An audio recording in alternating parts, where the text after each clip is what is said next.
Hi, good morning everyone. Today we'll look at principal component analysis. Before that, we'll do a little bit of a review on what we were doing till now. We were looking at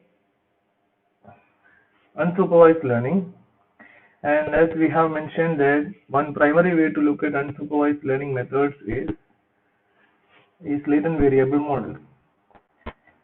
Most of the unsupervised learning methods can be modeled as latent variable models. Not all of them, but most of them can be done. This is very probabilistic sort of approach. If you do not have probabilities, then things will be a little bit different. The idea behind latent variable models is that we observe some x. So far we have been looking at x as some vector, but this could be something else. This could be a text, string, whatever. So you observe some x, but instead of directly modeling the probability distribution for x, we model the probability distribution for x given some latent variable z and theta, which are some parameters of your model. You also have a probability for z, probability of z given theta. In the generative form, this sort of looks like is that how the data is generated. It's a two-step process. First we sample z from p of z given theta, and then we use that to sample a probability of x given z comma theta.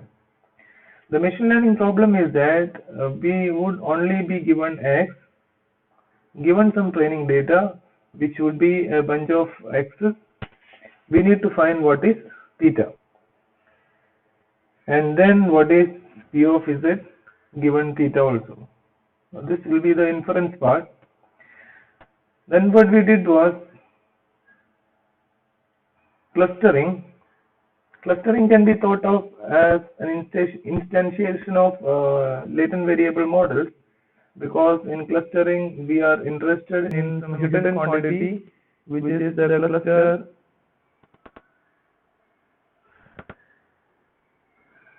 index,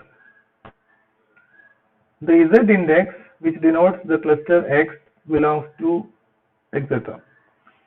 But there we do not have an explicit probability model, but the idea is the same, right?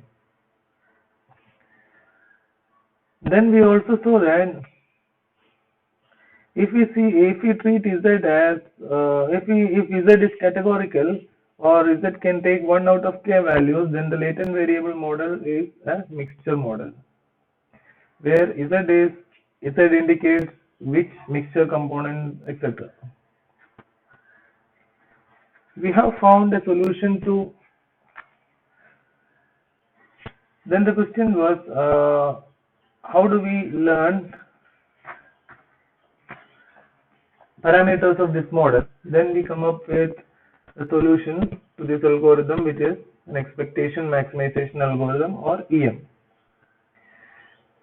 Then we saw that one version of EM, that is hard EM, is what k-means clustering actually does. At the E step, if you force each item to belongs to one cluster, rather than using that probability and combine that probability to find the solution and all, then this EM will be the k-means itself.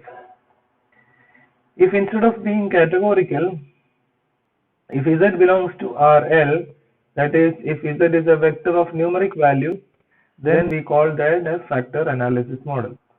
A special case of factor analysis model where everything is Gaussian, it is easy to find probability of x given z because of the nice properties of the Gaussian. If you want to estimate the parameters of factor analysis, you can also use expectation maximization. Let us assume that the hidden variable z is coming from a normal distribution with mu0 and sigma rho, mean and covariance. Then we say that The probability of x given z comma theta is also a normal distribution with mean wz plus mu comma the covariance matrix psi. Typically we assume that psi is a diagonal matrix. It's a kind of some diagonality reduction where you are given some x, and if you know w, mu and psi, then the parameters of the model, that is the parameters of the model, which can be obtained through expectation maximization, then you can find probability of z, that is given x comma theta, using base rule. What does this mean is that if I give you x, some data point x, which is in some higher dimension, then or x belongs to Rd, and you can represent x into z, that is z belongs to Rl, and we typically assume that L is very much less than D. Of that, that leads us to dimensionality reduction. That is, x was represented in D dimension, and we try to represent it as in L dimension, which is very much less than D. Factor analysis is actually not proposed as a dimensionality reduction method. We are more interested in the W matrix. This is called the loading matrix, which tells us how the features are connected to each other.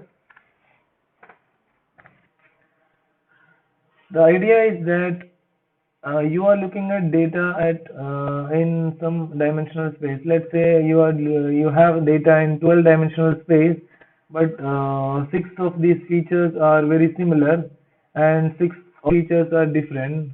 So the factor analysis model is going to give you that 6 are together and the other 6 are being together. So it will tell you what are the hidden factors of a given data. It is used when you are dealing with some data like psychometric data. For example, you take a survey to understand the behavior of people, which, for example, which has some 300 questions. We know that not all the questions are independent of each other. Factor analysis can extract this information, means some of the hidden factors of your data. But as we have seen, you could use it for dimensional reduction. Nothing is going to stop you. Okay, so if your psi matrix is equal to sigma square I, then if you force your psi matrix to be sigma square I, then the factor analysis model is the same as probabilistic principal component analysis, or PPCA. PCA was an explicit method for dimensionality reduction. Given the data in D dimension, the purpose of PCA is to find smaller dimensions such that when you convert data into smaller dimensions, it retains most of the information. PCA itself has no probability associated with it. It does more like a spectral decomposition technique, but if you look at factor analysis, psi is equal to sigma square I, then PCA, then that PCA is called PPCA. Another thing is that here we don't make any assumption on W, the loading matrix. So can you tell me what is W? W, the loading matrix. So when you multiply it with Z, it gives some X. Essentially, it is converting an L-dimensional vector to a D-dimensional vector. So Z is an L into 1 vector with L features, Z1, Z2, etc., ZL. What we need is x, x1, x2, etc., xe, some d features. To get x1, we take the first row from W. W is our d by d matrix. The first row of W into Z matrix is Z in Z, that is L into 1 matrix. Then you will get corresponding to that you will get one value which is going to be your x1. Then to get x2 you multiply the second row of W with Z, that is you take the inner product of second row of W and Z, and that's how. So each row of W can be looked on something which transforms your data, which tells you how much of your factors are loaded to get your x back, and that is why we call it the loading matrix. So in this case, Wz plus mu is your x, in which this W is called the loading matrix. Why is called the loading matrix? That is why each row of W is going to generate x values. So that's why you call it a loading matrix. When you solve factor analysis and get a W, then there will not be any special structure to W. But if we force W to be orthonormal, that is W transpose equal to 1, or if you take any column of W and do inner product of that with any other column, then you should get 0. If you take inner product of a row with a column with itself, you should get 1. So W transpose W should be I. And if this is true, then we call it a PPCA. The reason we want W to be orthonormal is that when we are dividing,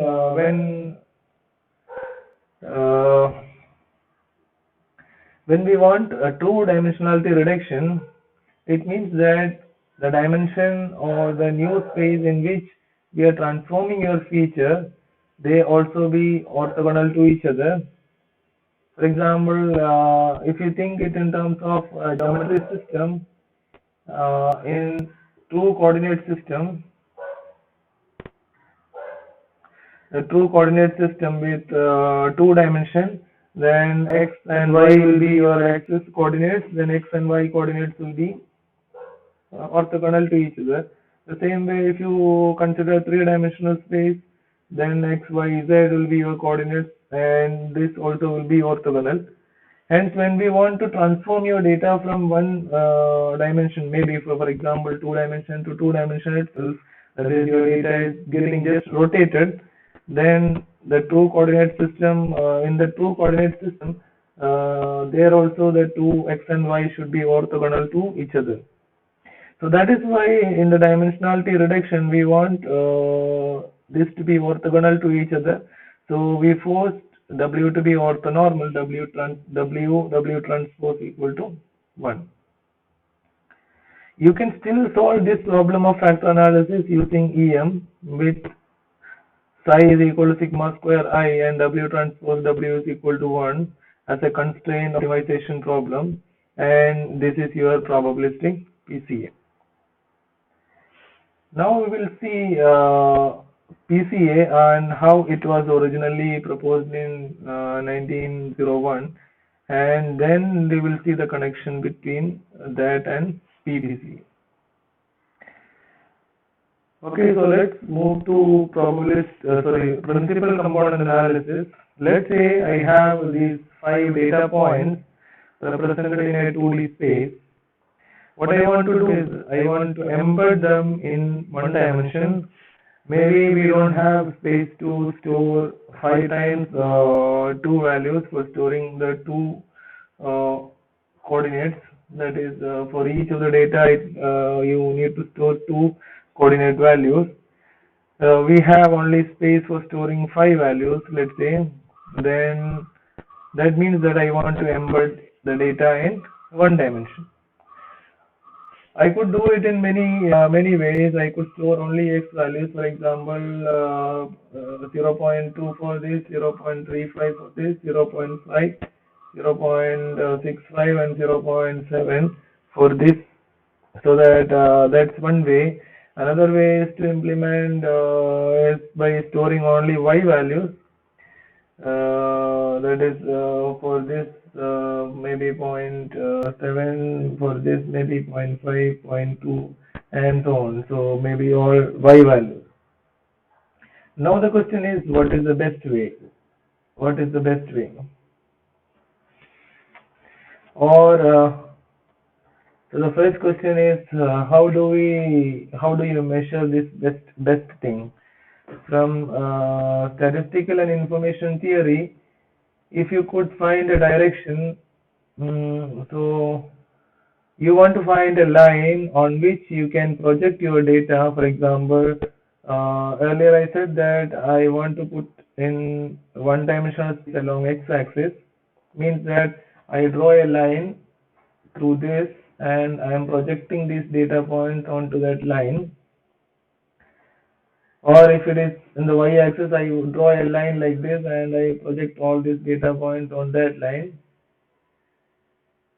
Another way, that is by using the y-axis. What we really want is, I want to draw a line, any line, and then I want to project every data point onto that line. It is better if, for example, if you draw a line like this and try to project that this point onto that line, this data point, such that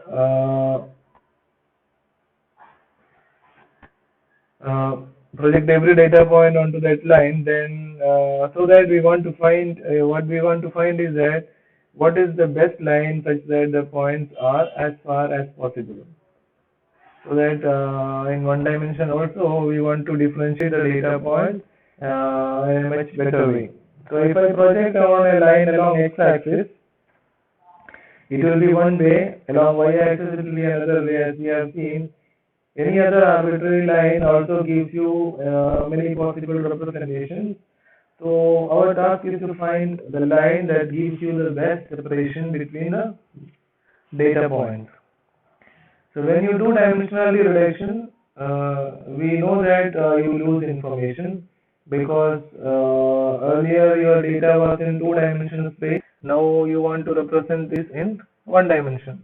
So clearly there will be some loss of information, so you want to minimize that loss. So that is your point. The best line is that point which maximizes the variance of the projected data, so that it minimizes the loss of information. Whatever the data you get after the projection, you want to make sure that the variance of data is maximum. So now it has converged to a point that whatever the data you get after projecting onto that line, you get a line and you project your data onto that line. The data what is getting after projection should be, or make sure that the variance is maximum, because that will give you the best separation between the data points, means that you will get minimum loss of information. Because in the two-dimensional space the data was nicely separated, we want in one-dimensional thing also the data should be nicely separated. Let's say that our data was such that they already belongs to a line. For example, you assume that you had a line here and all your data points are belonging to that line. So if I project it along that particular, as we have seen, if I project the data on x-axis, you will get one representation. If you project it on y-axis, you will get another representation.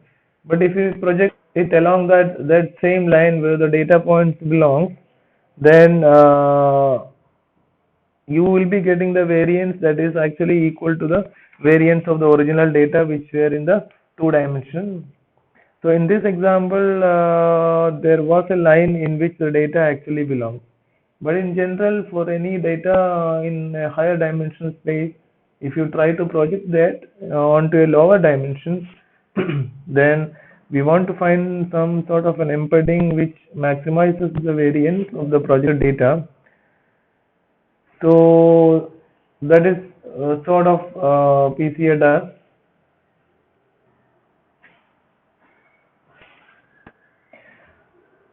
So the principle behind PCA is that you want to find the direction in which the loss of information is minimum. In order to find that, we want to maximize the variance. So the question is, how do we find this direction of the maximum variance? This can be done by simply doing some mathematical optimizations. Now we don't know the direction, so let's say u is my direction, some vector u. U denote the direction of our line, and I have any data point xi. Then I compute xi transpose u.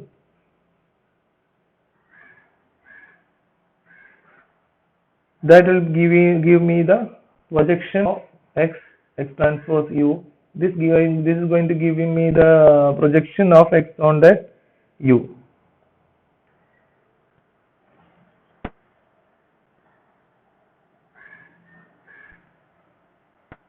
Xi transpose u, that is will give me the projection that I want. To find that projection, to find that point on the line which the point is projected, then xi transpose will give me that, isn't it? So in geometry, actually u is a vector which is perpendicular to the line on which we are projecting. So for example, if you have a line like this, u will be perpendicular to that line, and u is the unit vector perpendicular to that line. That is, I have a data point, I do xi transpose xi, I do xi transpose u to get that projected data point on that line. Okay. So this is our new data point after embedding. We call it Zi. That is, in order to maximize this, in order to maximize the variance, let's assume that our data has data is mean centered or mean is equal to 0. So if your data is not mean centered, then you make it mean centered by subtracting mean from each of the data points. So from every x value, you calculate the mean and subtract it, so you will get mean centered data. So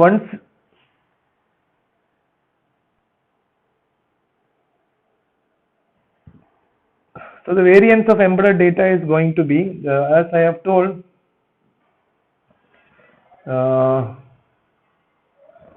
Zi is my point on the projected line.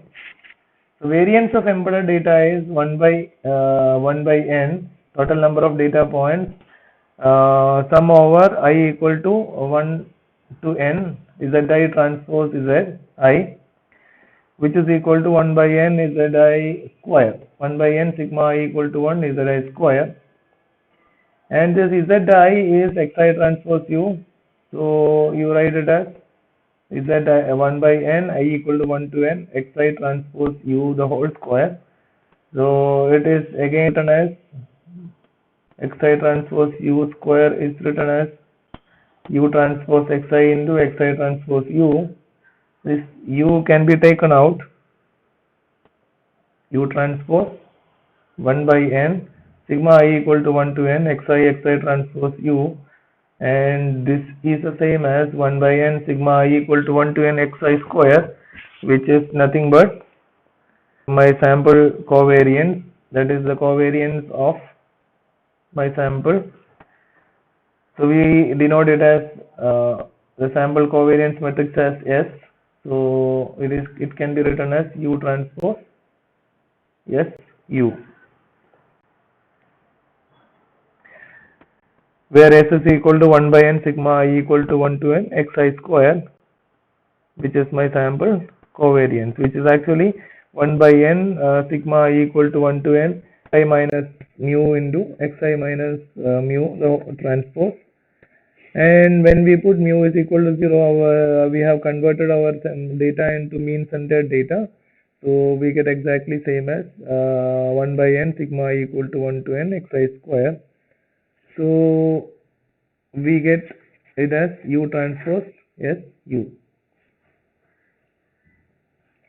So in order to find u with the maximum variance, we want to maximize this quantity, that is argmax u transpose s u, such that, or subject to the constraint u transpose u is equal to 1. This is actually easy to solve by using a Lagrangian method. This is a constraint optimization problem with an equality constraint u transpose u is equal to 0. So we'll add a Lagrangian multiplier lambda, and we can make it unconstrained optimization problem. U transpose is u plus lambda u transpose u minus 1 equal to 0. This is actually going to give you an interesting result. That is, we want to maximize, that equal to 0. We want to maximize this quantity u transpose s u plus lambda u transpose u minus 1. We can compute the partial derivative of this with respect to u and with respect to lambda and make it equal to 0. So dou by dou u transpose su plus lambda u transpose u minus 1 equal to 0, and you get it as 2 su plus 2 lambda u equal to 0, that is su equal to minus lambda u. When we do derivative of the same quantity with lambda, dou by lambda of u transpose su plus lambda u transpose u minus 1 equal to 0, you set it, then you get it as u transpose u equal to 1. So we have these two things. One is su equal to lambda u, and so in the previous slide we had su equal to minus lambda u. Instead of keeping this as plus, you can keep this as minus lambda, so it won't make any difference. So you can change this as u transpose su minus lambda u transpose u minus 1, then, and you try to maximize this, then you get it as su equal to lambda u, and another result you get it as u transpose u equal to 1. So by using these two,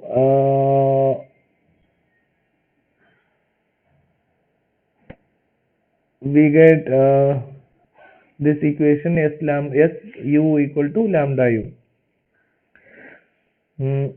We want to find the solution to this su equal to lambda u. As you know, S is a d by d matrix and u is a d cross 1 vector, and where and lambda is your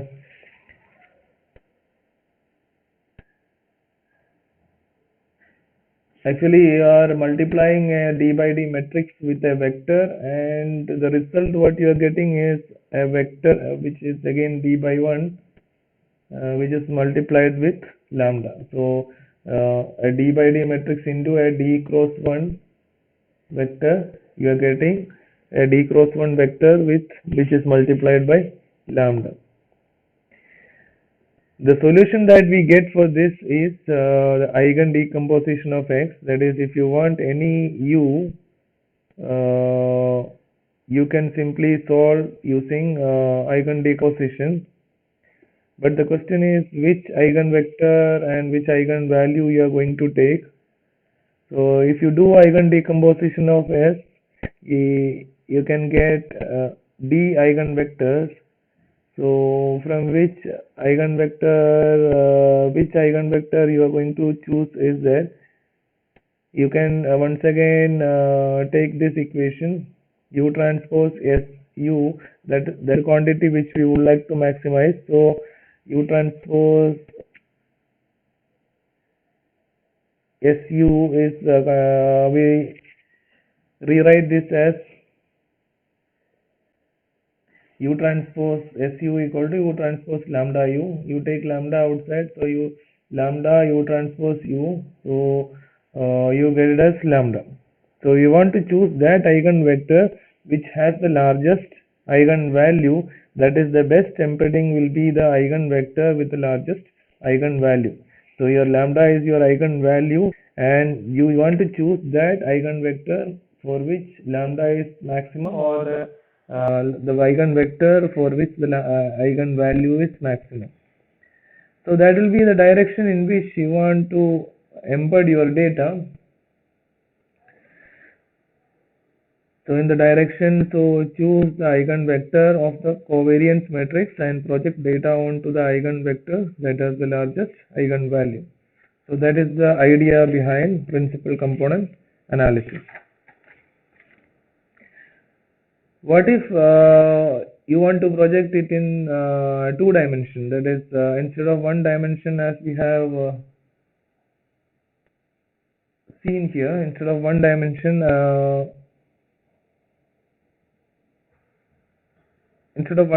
we want to do it in 2 dimension.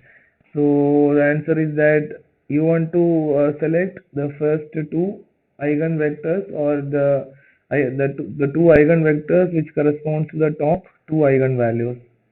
And so if you want to do it in for k dimension, then you can choose the top k eigenvectors corresponding to the top k eigenvalues. So as we have defined, the first principal component is the eigenvector that has the largest eigenvalue, and the second principal component is the second eigenvector with the second largest eigenvalue, and so on. Then what is xi? Sorry, what do you mean by this lambda I? As we have seen, lambda is our eigenvalue, but what it is actually means, you use eigenvector to embed your data, and if you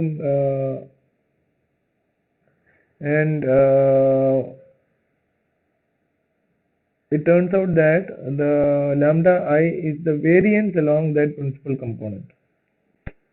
So if I use any principal component or any eigenvector to embed my data,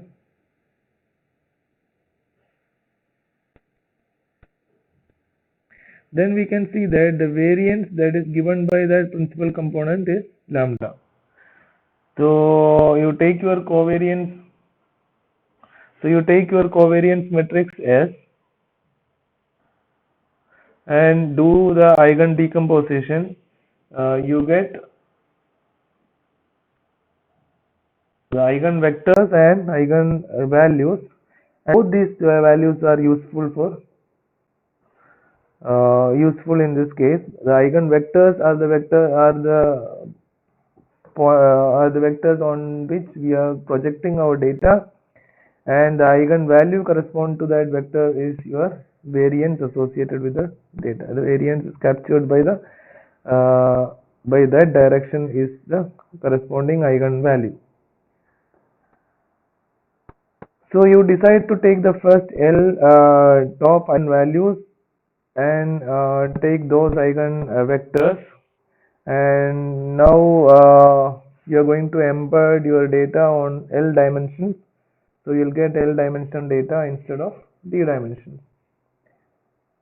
So you take the first L principal components and you embed your data.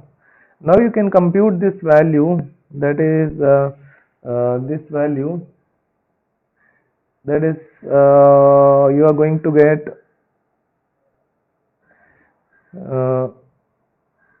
what is the percentage in the variance, what is the percentage that this variance is captured by your embedding is, or how good is your embedding, that is what it tells. That is if you embed that is on the top side it is L dimension and below it is D dimension. So let's say you are embedding with all the D vectors, all the D eigenvectors, then this quantity will be 100%. But you are actually not doing any dimensionality reduction, but your data that is your data will be in D dimension itself. So, but your data will be somewhat rotated. You haven't reduced any dimension, but your data will be rotated. So the variance was still be the same. So that is the idea. The idea is to find, that is the idea behind PCA. The idea is to find L that gives you the best reduction in dimension without much loss of information. So you want to find some value L to which you are reducing your dimension. Your actual data was in D dimension. You are going to reduce or represent your data as L dimension, which is less than D, and we want to find the corresponding the percentage of loss, and we want to see that the loss is minimum.